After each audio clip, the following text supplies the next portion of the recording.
গ্রামের এক কোণে ছোট্ট একটা কুঁড়ে ঘরে বাস করত রফিক নামে এক গরিব কৃষক আর তার স্ত্রী হাসিনা। তাদের ঘর ছিল খুবই সাধারণ, মাটির দেওয়াল, খড়ের ছাউনি আর সামনে ছোট্ট একটা উঠান। তবুও সেই ঘরেই ছিল তাদের ভালোবাসার এক বিশাল দুনিয়া। রফিক প্রতিদিন ভোরে উঠে মাঠে যেত। তার নিজের জমি বলতে খুব সামান্য ছিল, তাই অন্যের জমিতে কাজ করেই সংসার চালাত। কখনো রোদে পুড়ে, কখনো বৃষ্টিতে ভিজে সারাদিন কঠোর পরিশ্রম করত সে। অন্যদিকে হাসিনা ঘরের কাজ সামলাত, গরু ছাগল দেখত আর মাঝে মাঝে স্বামীর জন্য মাঠে খাবার নিয়ে যেত।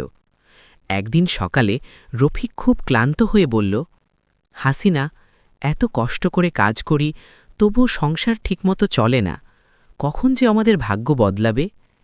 হাসিনা হেসে উত্তর দিল, ভাগ্য একদিন বদলাবেই, কিন্তু তার আগে আমাদের পরিশ্রম ছাড়তে হবে না। আল্লাহ নিশ্চয়ই আমাদের দেখছেন। এই কথাগুলো রফিকের মনে একটু সাহস জোগাল। সে আবার নতুন করে কাজে মন দিল। একদিন রফিক মাঠে কাজ করতে গিয়ে মাটির নিচে একটা পুরনো মাটির হাঁড়ি পেল। সে ভাবল হয়তো এতে কিছুই নেই, তবুও কৌতূহলবশত হাঁড়িটা খুলে দেখল ভেতরে কিছু পুরনো সোনার মুদ্রা। রফিক অবাক হয়ে গেল। সে দ্রুত হাঁড়িটা নিয়ে বাড়ি ফিরল।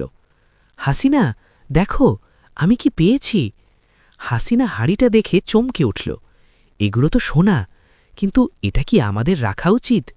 রফিক একটু চিন্তা করে বলল, জানি না, হয়তো এটা কারো হারানো জিনিস, কিন্তু আমাদের তো খুব দরকারও।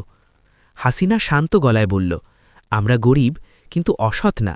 এটা যদি কারো হয় তাহলে ফেরত দেওয়াই ঠিক। পরদিন তারা গ্রামের মোড়লের কাছে গেল, সব ঘটনা খুলে বলল।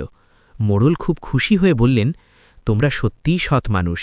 এই হাড়ির মালিক অনেক বছর আগে মারা গেছেন, আর তার কোনো উত্তরাধিকারীও নেই, তাই এই সম্পদ তোমাদেরই প্রাপ্য। রফিক আর হাসিনা একে অপরের দিকে তাকিয়ে হাসল।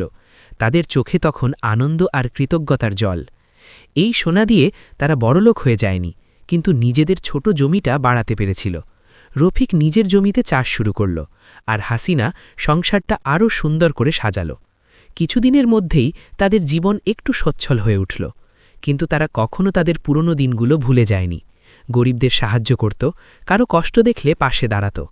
একদিন সন্ধ্যায় উঠানে বসে হাসিনা বলল, দেখো, আমরা ধনী হইনি, কিন্তু সুখী হয়েছি। রফিক হেসে বলল, সত্যি কথা, আসল সম্পদ তো এই ভালোবাসা আর সততা। তারপর থেকে গ্রামের সবাই তাদের উদাহরণ হিসাবে দেখত। সবাই বলতো, সৎ পথে থাকলে একদিন না একদিন ভালো ফল পাওয়া যায়।